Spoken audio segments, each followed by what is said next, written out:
سبحانک انی کنت من الظالمین، اس کلمات کو پڑھنا تھا کہ مچھلی کے پیٹ میں درد ہوئی، مچھلی چھٹ پھٹا کر کے کنارے میں آئی اور حضرت یونس علیہ السلام کو وہاں اگال دی اور وہاں اس کی جان بچ جاتی ہے۔ عزیزان ملت اسلامیہ، اور آپ کو اس بات کا بخوبی علم ہے کہ جو مہینہ ہمارے آپ کے سامنے آنے والا ہے یہ محرم الحرام کا مہینہ ہے۔ 4 مہینہ ایسا ہے جس کو جو ہے حرام کہا گیا ہے، ایک رجب المرجب، ایک ذوالقعدہ، ایک ذوالحجہ، ایک محرم الحرام۔ یہ 4 مہینہ ایسا ہے جس میں عبادتیں کثرت سے کی جاتی ہے اور اللہ اس میں قبول بھی فرماتے ہیں۔ عزیزان ملت اسلامیہ، آپ حضرت کو بخوبی اس بات کا علم ہے کہ انسان جب جیتا ہے تو اس کے ایک سال بھی آتا ہے۔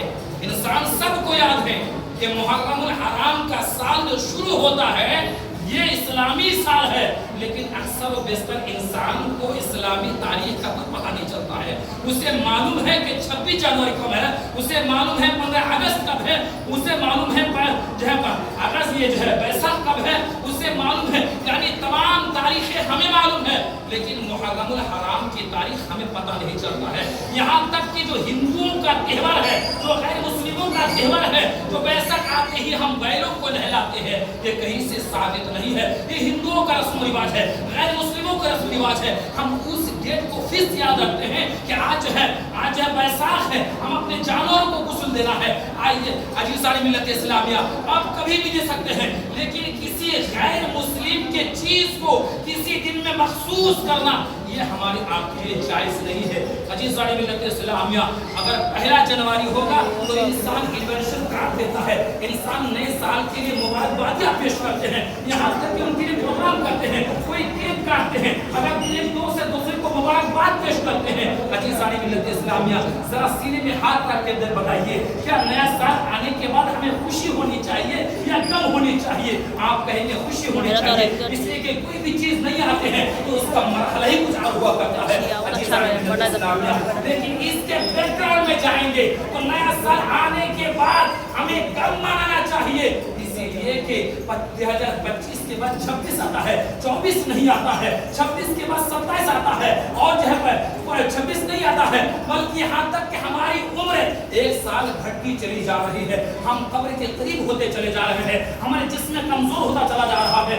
عزیزان ملت اسلامیہ، اسی لیے ہمیں چاہیے، انسان کو سوچنا چاہیے کہ نئے سال خوشی نہ منا کر کے ہم اس سے غم منا کر اللہ کی عبادت کریں، اللہ کی پرستش کریں، اللہ کی بارگاہ میں سر و سجود ہو جائے۔ عزیزان ملت اسلامیہ، اسی لیے کہ انسان کی موت کی کوئی گارنٹی نہیں ہے۔ یعقوب علیہ السلام ہے، حضرت یعقوب علیہ السلام کی بارگاہ میں مالک الموت آتے ہیں اور کہتے ہیں میں آپ کی روح نکالنے کے لیے آیا ہوں، آپ کی روح قبض کرنے کے لیے آیا ہوں۔ یعقوب علیہ السلام فرماتے ہیں نہیں، جب آپ آئیں گے میری روح نکالنے کے لیے تو مجھے انفارمیشن کر دیں گے، ہمیں خبر دے دیں گے، ہمیں اطلاع کر دیں گے کہ میں آپ کے پاس آ رہا ہوں آپ کو روح نکالنے کے لیے، تاکہ میں تمام چیزوں سے باز آ جاؤں، میں گناہوں سے باز آ جاؤں۔ عزیزان ملت اسلامیہ، اچانک ایک دن مالک الموت آئے تو یعقوب علیہ السلام کہتے ہیں میں نے آپ کو کہا تھا کہ جب بھی آئیں گے مجھے خبر دے دیں گے، مجھے انفارمیشن دے دیں گے۔ حضرت یعقوب علیہ السلام کی بات سن کر کے مالک الموت کہتے ہیں تو نہیں جانتا میں کتنا تمہارے پاس خبر بھیجا ہے، تمہارے پڑوسی کا انتقال ہوگا، وہاں بھی میں تمہارے لیے میسج بھیجا تھا، تمہارے جو ہے چچا مر گیا ہے اس کے لیے بھی تم کو میں میسج بھیجا تھا، اور سب سے بڑی بات تو یہ ہے کہ تمہارے ہاتھ کمزور ہو گیا۔ مطلب یہ ہے کہ موت کا خبر ہے، تم چلنے میں لڑکا رہے ہو، مطلب کیا ہے موت تمہارے پاس آنے والی ہے، تم بول رہے ہو، زبان پہ تطراہٹ ہے، مطلب کیا ہے تمہارے پاس موت قریب آنے والا ہے۔ اے یعقوب علیہ السلام، کیا آپ کے داڑھی کا بال سفید نہیں ہوا ہے؟ کیا آپ کے موت کے قاصد نہیں ہے؟ عزیزان ملت اسلامیہ، پتہ چلا، معلوم ہوا صرف مالک الموت آنے کے بعد ہی ہم تیاری کریں گے، ایسا نہیں ہوا کرتا ہے۔ عزیزان ملت اسلامیہ، اسی لیے چاہیے یہ محرم الحرام کا مہینہ ہے، ہم کو اس کی عبادت کرنی چاہیے، اس میں ریاضتیں کرنی چاہیے۔ عزیزان ملت اسلامیہ، ایک واقعی آپ کو میں آپ کے سماعتوں کے دہلیز رکھتا ہوں، واقعی معنی میں آپ سمجھ جائیں گے انسان کی حیثیت کیا ہے، انسان کے وقار کیا ہے، انسان کا وجود کیا ہے۔ عزیزان ملت اسلامیہ، آپ سنے ہوں گے حضرت عمر فاروق ہے، اللہ اکبر، وقت کے خلیفہ ہے۔ حضرت عمر فاروق ایک وقت ایسا بھی تھا ان کے پاس کچھ نہیں تھا، عزیزان ملت اسلامیہ، لیکن ایک ایسا بھی وقت آیا کہ اللہ نے اسے دولت دیا اور اس کو تخت